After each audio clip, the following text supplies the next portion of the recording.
We're talking everything from The Boys, Season 5, Episode 6. Homelander dealing with his own humanity. It was kind of actually a little nice. But then Soldier Boy is full cuck mode, and yeah, well, you find out if the queen sits on your face, it's a national treasure. All that and more on an all-new episode of Unbinged starting.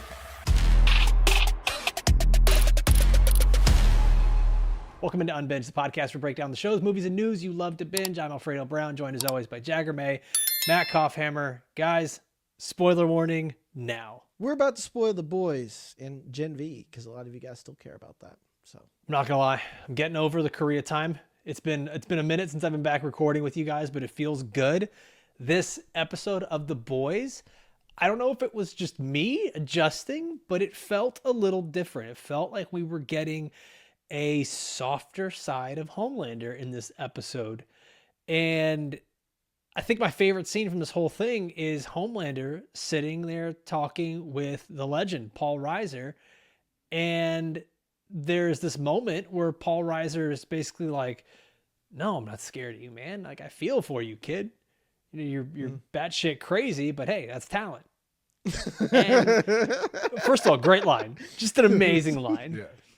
And there's that moment where there's something almost humanizing about Homelander in this episode where he's got sort of a softer side throughout this whole thing. Did you guys feel that same way? Kopf, I'll start with you. With this episode, did you feel like we were getting a more human Homelander, ironically? Yeah, it was a little strange. He only killed one person that I could remember on screen. It was the random movie employee that he lasered when he came to talk to Paul. That guy had it coming, though. Yeah, he was. Is that how he killed him as a laser? I was hoping for the Viltrumite chop. I want to see that. The hand chop. Yeah, he lasered him in half. But yeah, there was a couple of scenes, like you mentioned, the conversation with the legend, where he's getting basically the facts of life as Vought wrote, given him to the legend. But there's also the scene where he's starting to put the pieces together that Sage is turning against him. And instead of raging out, you mean the Taco Bell receipts?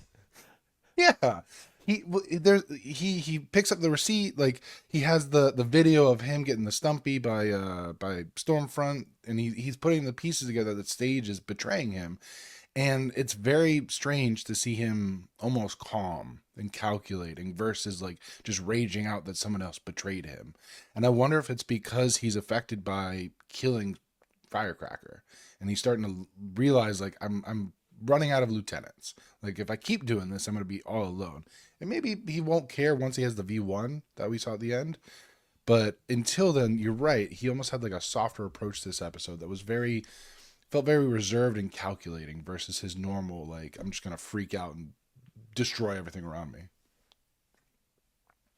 Mm-hmm. I feel like it was almost creepier. I think it's when you pause like that, and Kopf, I think both of you are right. It's creepier, and where I think Kopf, you're a little bit less right, is him. It's him not caring that he's offing lieutenants. It's him finally realizing that he's never going to have lieutenants and he's going to need to do shit himself. Like, this is him becoming God, and his like I don't need any more angels. Gotcha. I'm going to do this. And like, he's going to go off the cliff. And like, I wanted to point back out to what you said of talking to Paul Reiser. His whole thing is it comes back to how he's actually quite literally programmed. He just wants to be loved. For a second, like, he genuinely doesn't like being feared, but he will be feared if that's the way that, like, he said that was season 1. I think. Do I want to be feared or loved? Easy, both. Yes, exactly. He's Superman Michael Scott. Yes. Yeah. Yes. That's. But yeah, crazy. Having that moment. That's actually accurate. That's so crazy. That's who Homelander is, man. With a little bit of the Will Ferrell character there, he's like, I love Arizona. When he has that the Southwest. What? Oh, okay. I forget his character name. Will Ferrell is like, I could do a dump from D'Angelo Vickers. There you go. How does that connect to Homelander? Because Homelander, he likes to show off every once in a while. Kopf's bored with shooting 3-pointers now. He's just like, fuck it, full court heaves. This bores me. But that moment when he's like, you're not afraid of me, it comes from the most unexpected source, this just random guy that's past his prime. And I think that really throws Homelander for a loop, because he wants the people closest to him, like Sage and the Deep and Mar and all, and Firecracker before he killed her, to be that person that wasn't afraid of him and that just would do what he says. And the fact that it comes from this random ass guy he's just like, what the fuck? Like, you can see the genuine confusion on his face.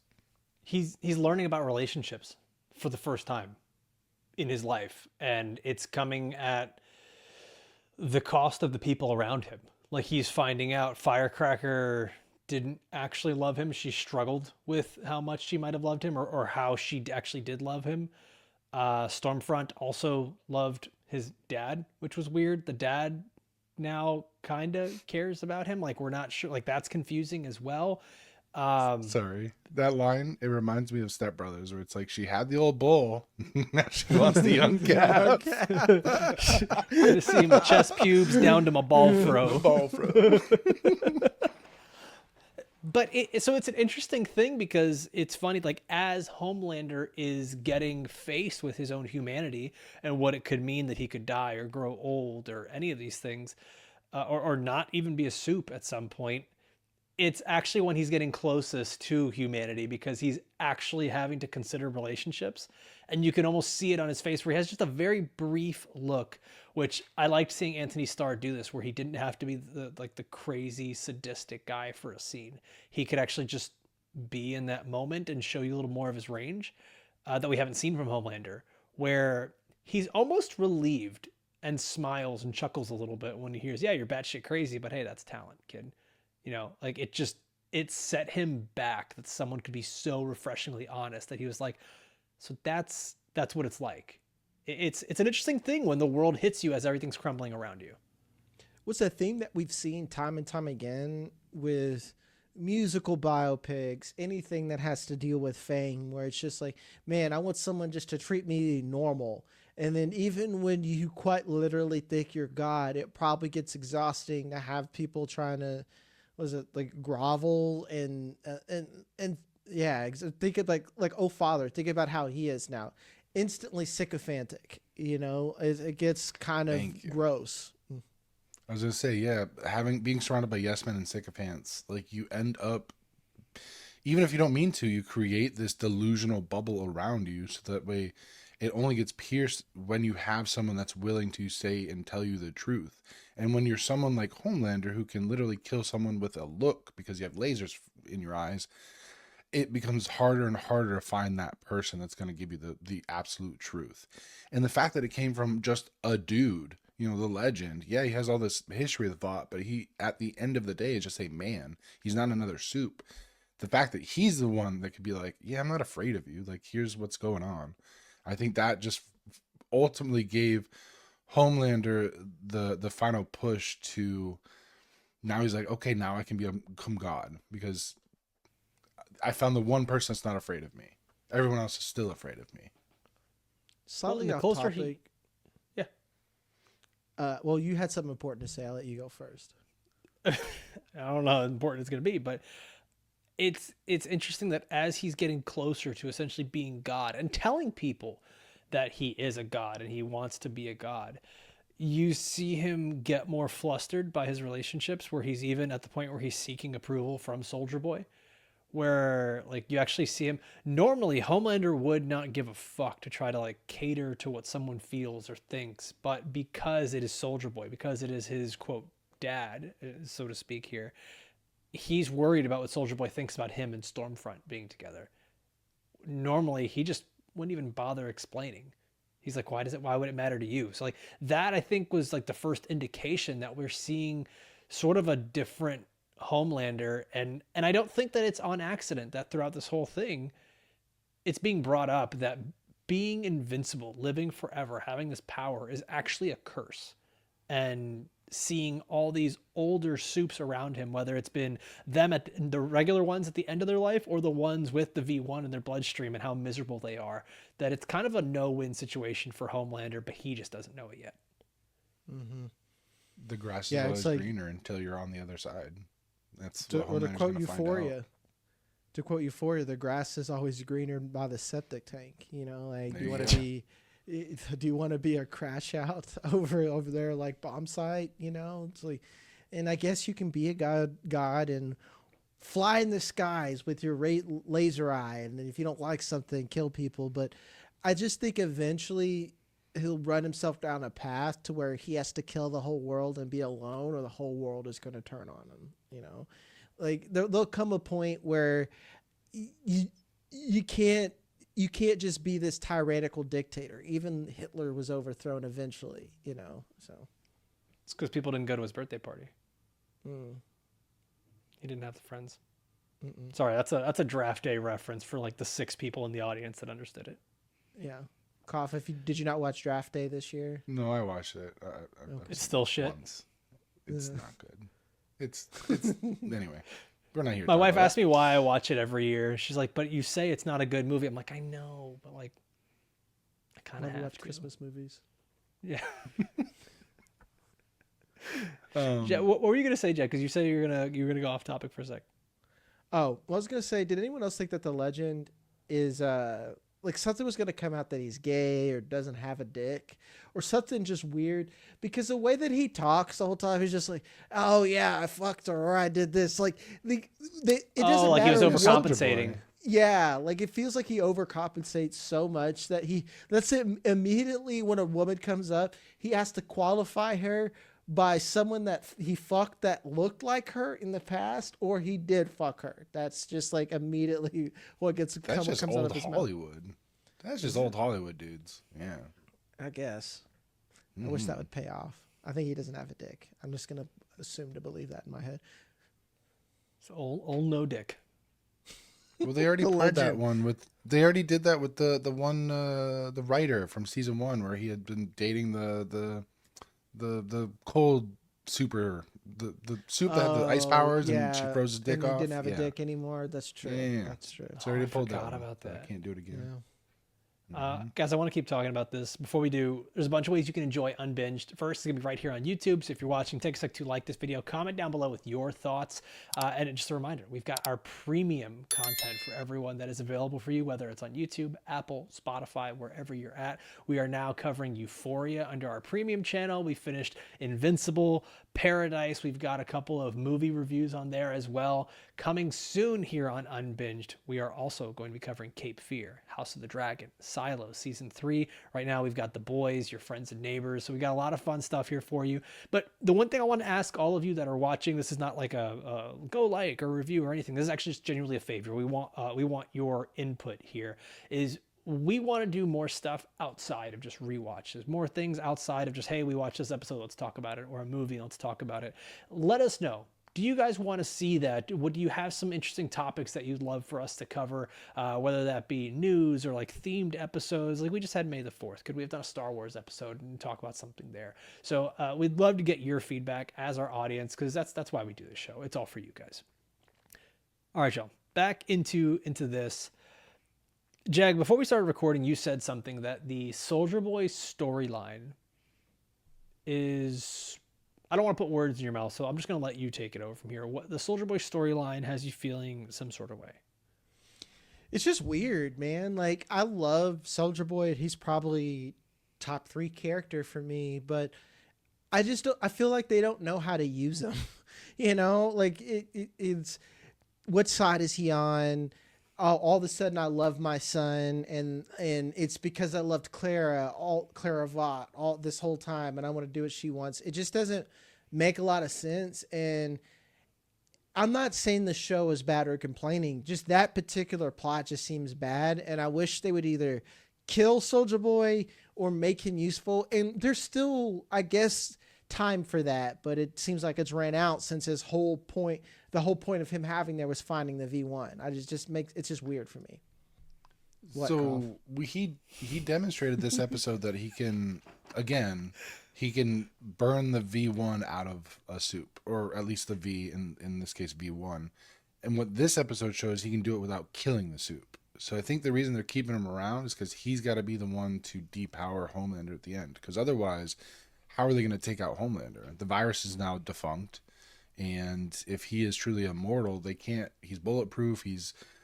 how are they going to kill him? How are they going to get this, get rid of him without Soldier Boy? So I think that's why they're keeping him around from a writing perspective.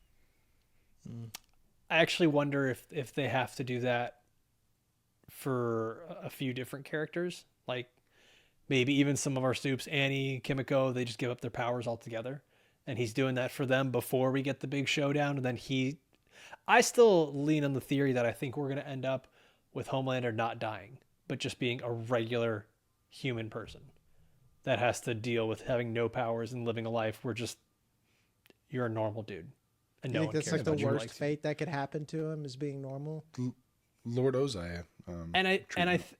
I actually think, and maybe this is me getting a little too artsy with it and basing too much off of this episode. I almost wonder if he finds solace in it. That's what I Like, would think is like it'd be That doing he's going to him be a favor. normal. Yeah. Because nobody will be afraid of him anymore. Not just even that, like no one's gonna be afraid of him, but he doesn't have this weight, this responsibility of. We never see him not in his suit. He has been a lab One rat time. kid. We did. Oh, but as milk naked. Sister Sage. Sister Sage. When was this? When he Right. first visited Sister Sage is the only time he dressed Using like a normal regular clothes. person.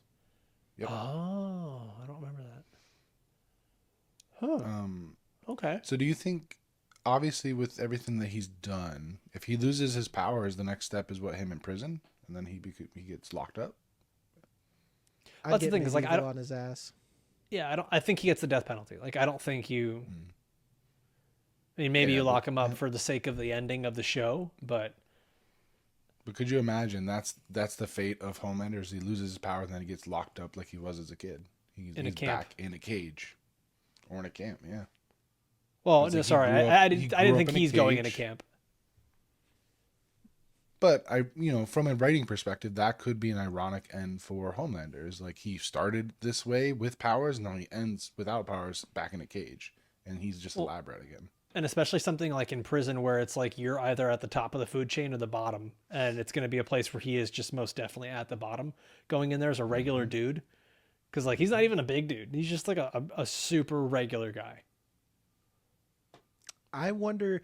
I guess I'm getting soft because I was like, I want all these terrible things to happen to him. Like, just kill him. That's just like, let's not make a concentration camp for Homelanders who did bad things. Well, it's less of that, it's more of just like him being a regular dude and being in prison. But I actually kind of think you're right. I think it's just cleaner if he's dead. I think it's a you cleaner ending imagine? if he's dead. Could you imagine if they depower him and they're like, okay, you're gonna go to prison, and then the Deep's the one that kills him? Congrats, Homelander discovers AR-15s. They just do like the Coach Carter text at the bottom, like at the end here. Homelander joined the Proud Boys. Yeah. Yeah. Oh no. Saw that coming. Homelander lost his powers, discovered Reddit, and found a way to gain new kind of power. Oh man, you know what I think is it's interesting, Jack, to go back to you said like the one time Homelander was dressed in normal clothes is the time he visits Sister Sage, and as we're watching this scene at the end of this episode where Soldier Boy is giving the V1 to Homelander, Sister Sage is just like, wait, what? It's not supposed to happen like this. It's impossible. I think Sister Sage is supposed to be us as the audience. The audience who continuously thinks they are the smartest person in the room. It's sort of a mirror up to the Reddit boards and the fan theories and the podcasters and the people that think that they know better. And it's supposed to be this thing where it throws you off a little bit.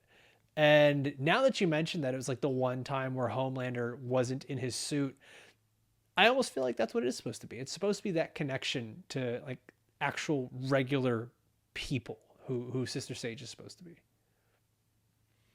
I don't see that at all. She's the smartest Okay. person in the world and wants to be alone with fucking books. But she which I keeps can messing relate. up constantly. Like there's plenty of normal people in the world that just want to be buried in their homes, in their books, in their dark like rooms. Like there's a lot of normal people that are like that don't go outside anymore, that are antisocial. Like she's always fucking wrong. Do you ever get the vibe that she's actually the smartest person in the world? Because she says she's the smartest. Other people say she's the smartest, but she's wrong a lot. I think she's Elon Musk and Sam Altman, where it's just like they are wrong all the time. Like they're some of the smartest people in the world, and every opinion is wrong and actually harmful for the world and very self-destructive. That's why I would put her in there.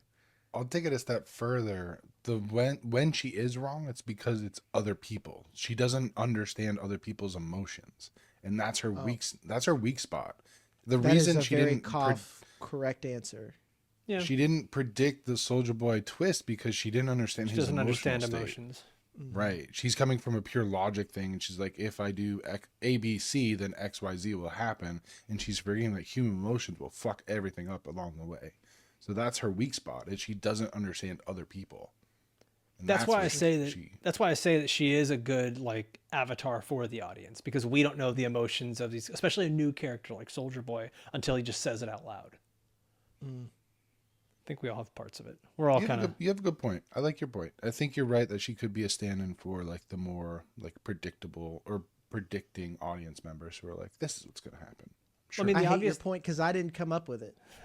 So fuck you. I think the obvious person this whole time has been Huey. Has been like, okay, that's us. That's the regular people. He's kind of taking a back he's the seat. everyman. Like he's barely in the show this season. We don't He's kind see of him. fucking annoying, man. It's Well, like, his all right, storyline's Winnie the kinda weak. Pooh, I It's don't just- need a fucking like lesson. just let's have hope, guys. Let's not lose hope in light of everything that's going on and all the despair. I would be a on, piece keep of it shit on. to Huey, straight up. Like if I was part of the boys, I'd be like, all right, Huey, come use your friendship on Homelander. Let's Just give him the Care Bear stare.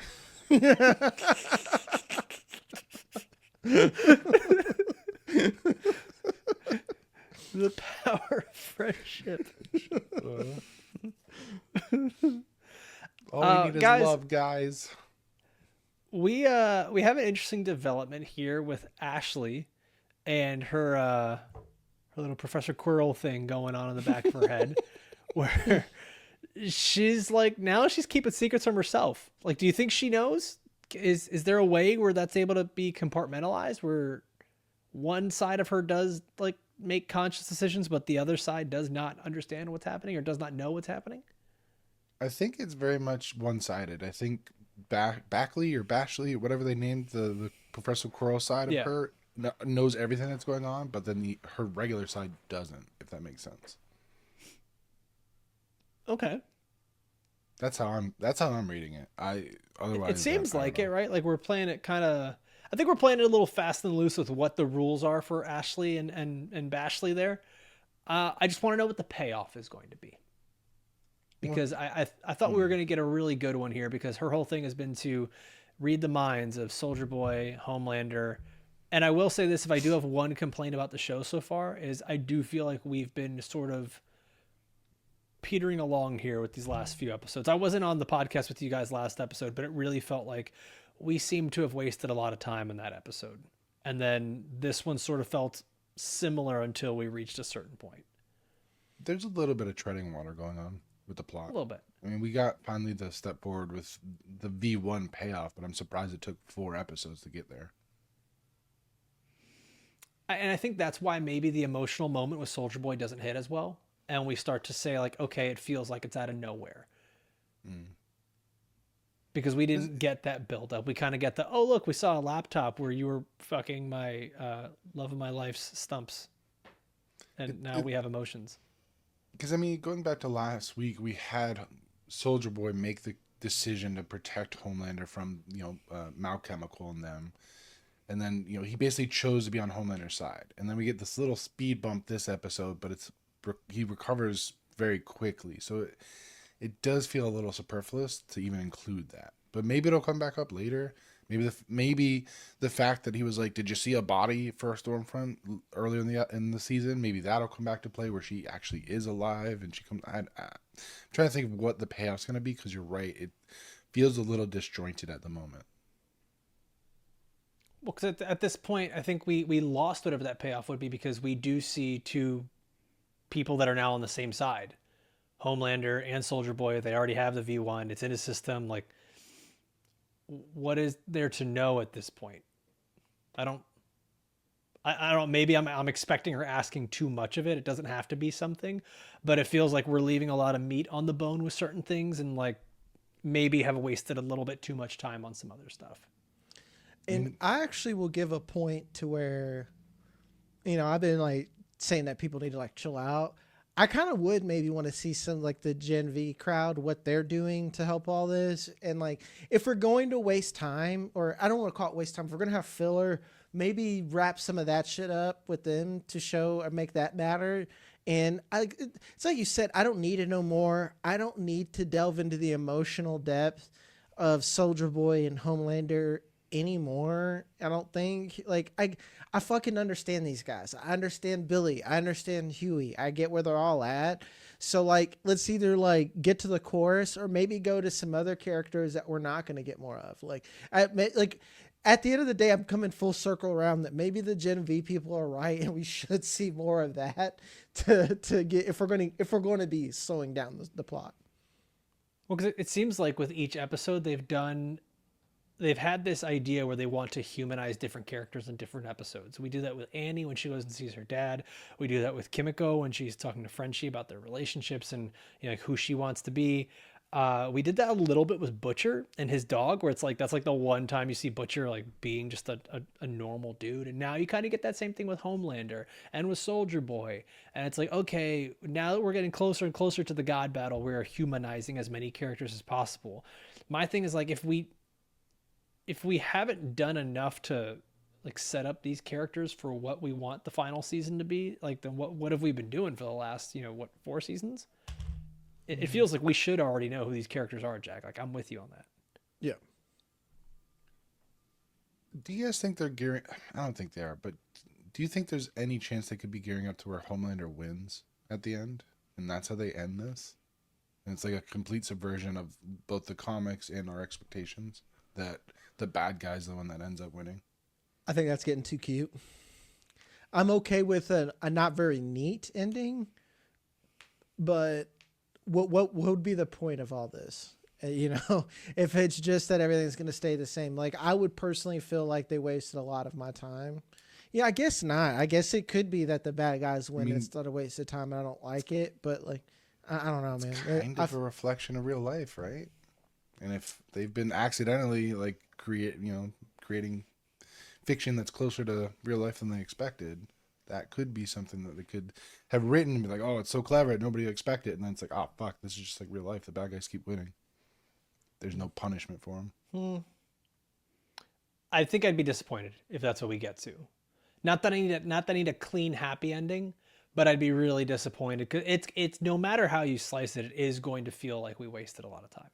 I think as viewers, right? Like if you get to all this and it's just like, oh, okay. Like there's not even anything poetic about it. It's just like, oh, Homelander wins no matter what. Uh-huh. Like how in your mind, how could you do it where it works?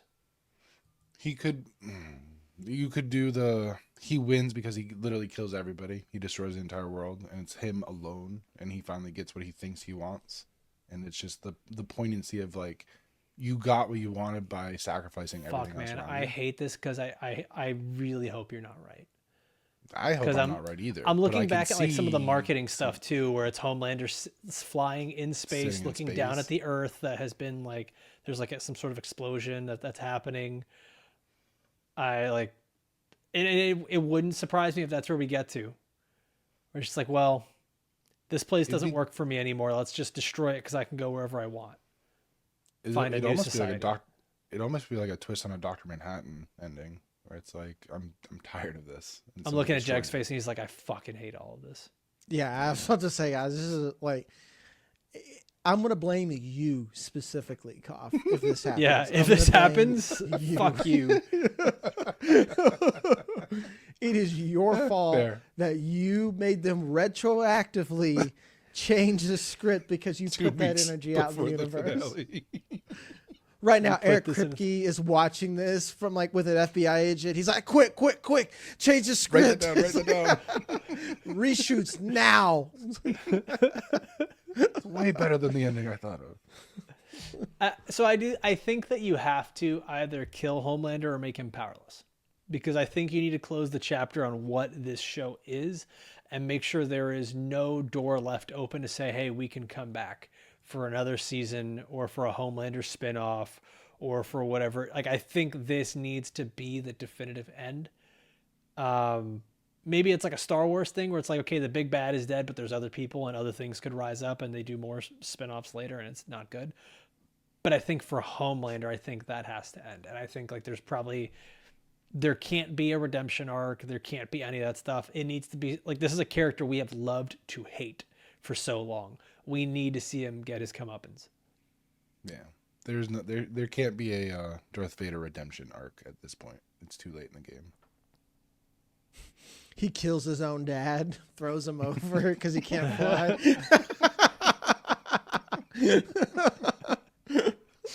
They kind of gave that to us a little bit where he's like, I fucking hate flying. I hate sand. Oh, man. Gets well, guys, anything else that you guys want to hit on from this show, from this episode, that we've missed? Just some of these one lines that like Paul Reiser hit. What was it? God damn it. So good, or Koff. like, thank you. My bad. Or just in general, like the one-liners, like the Deep asking what happened to Firecracker, and Homelander's like, she went to a better place. Orlando? That cracked me up, man. Dude, Paul Reiser, when you see him on screen, like you always know he's going to be kind of a fuck ass. Good or bad. Like, like his job is to be there and be a little bit of a fuck ass. I don't know Yiddish, but when he was like, I put my bupkis up her, blah, he's like, and the kid's just like, what? He's like, we fucked. Well, some of those lines, and like I like, for me it's a little much, and maybe I'm just getting old. I don't know. I don't think that's true because I use foul language. But it's just like, oh, it's this eating a dick. It's this eating a dick. I'm like, guys, can we not bring up a dick for 5 minutes? Are we 4 years old? It's the bleeding out the ass. It's fucking up the ass. It's dicks. It's like, oh, look, my power is balls that like swing to the ground. Chucks. The nut chucks. Wow. Mm-hmm. There Well you go. done. You're Well welcome. done. Is that a you thing or is that a the boys thing? Did I miss that? I don't know. That was a me thing. I put it in the notes.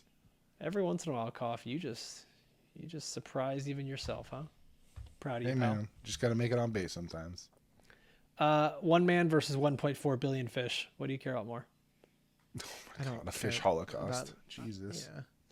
That is a whole thing. Flew to Oh, Alaska. we forgot to talk about the Nicole Kidman tribute. Yes, With yes. the parody. firecracker. Yeah. Dude, The BMC. with the gigantic popcorn bucket with the deep's The mouth fuckable wide deep, open. Yeah, the fuckable deep popcorn bucket. We need to go That's back just- to that. That's just like the Deadpool and Wolverine popcorn buckets. Mm-hmm. Yeah. Just the fleshlight exactly what it popcorn is. buckets. So, I don't know if I think I asked this pre-show, but do you think we're getting a replacement for Black Noir #2? Get a Black Noir #3? We don't have time for that. Please don't. And Or if if it you is, do, I want it just to be like- a throwaway joke where it's like, you're Black Noir now, and he like immediately dies. That's how, if it would happen. That would be very funny. That'd be great. They just got them on standby, like on call. You're gonna have to cast like 3 of You're them. activated. It's like a pitcher bullpen. It's like, all right, send him in. Oh, he looks at father. It's like, I'm out of black guys. Come here. It's like, you don't need to be black. We run under a mask. Just throw anybody under there. He's like, no. He's like, but it's my gotta be." power is speaking. It's like, You know what? I'm glad my you brought up Oh Father, because there's like the meeting here with Annie, where you see like he's not just playing it up for the church either, unless he's playing it up for Annie. Like it just Yeah, I don't think he's a true believer. He's taken advantage of the fact that Homelander gave him an opportunity to make money and get out of Yeah. his fucking hot water. Like he is an embodiment of these like the preachers that Radicals talk about or- like abundance, the ones that talk about like if you make money, you're a good person. They don't fucking believe in the actual word and what they're preaching. They just believe in making money and getting more power. That's exactly what he is. Are we clear on what his power is yet? He's a black It just bolt. looks like it seems like a sonic boom type of Yeah, thing that comes out of his. He's like Black Bolt. Jag, you're you're muted. he's like Banshee. Banshee or Black Bolt, yeah, exactly. You can. Yeah. Black Bolt is like on another level. Like Sure. you gotta say yeah, bad you can shit. whisper and things can blow up. Yeah, you're not wrong. Yeah.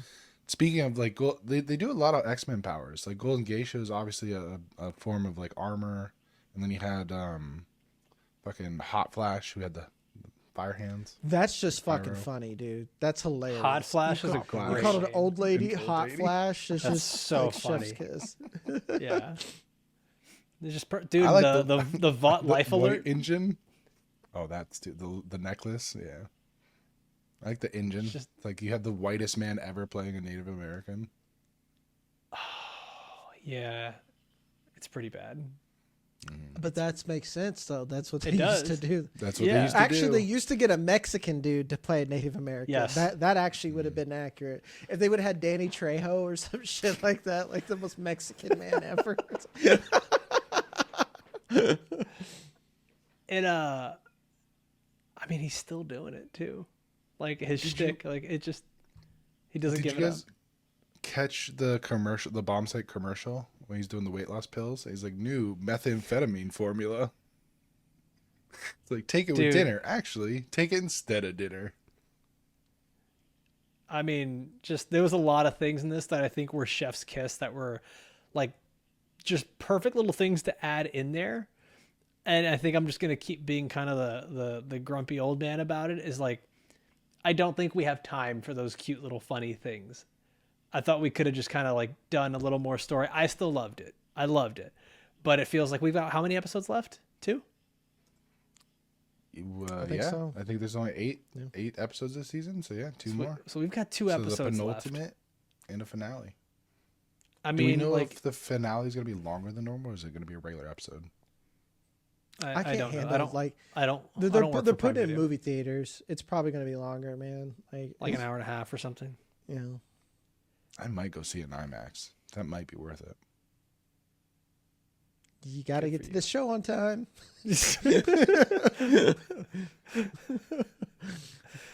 Guys, I think that's gonna do it for us.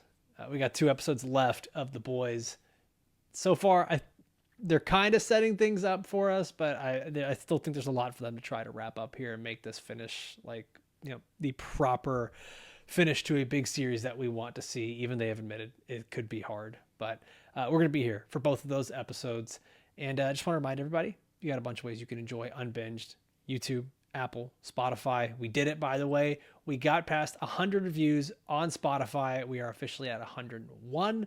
That is huge for us. That is such a big thank you to all of you that are out there supporting us. Apple Podcasts, those reviews are going up right now as well. That's, once again, a big thank you to everyone that supports us. And guys, we will also be covering, just to remind everybody, not just The Boys, but we've got Your Friends and Neighbors. We've got Euphoria and Invincible on our premium channel as well. And then coming soon, Cape Fear over on Apple TV, House of the Dragon on HBO Max, and Silo on Apple TV as well. All coming up for you guys very, very soon. As always, I want to thank everybody for watching or listening all the way through. For myself, for Jag, for Koff. We'll see you next time. Adios.